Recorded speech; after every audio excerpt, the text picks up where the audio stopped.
today is to be scrubbing to remove all these weeds from the paddocks and enjoying the beautiful landscape of the Kiwi South Island.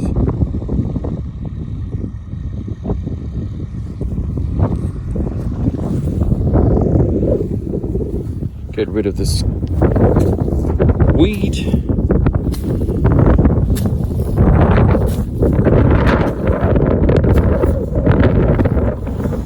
And move on to the next one. It's quite windy. And it's supposed to be summer here in New Zealand. Ha ha ha, far from it.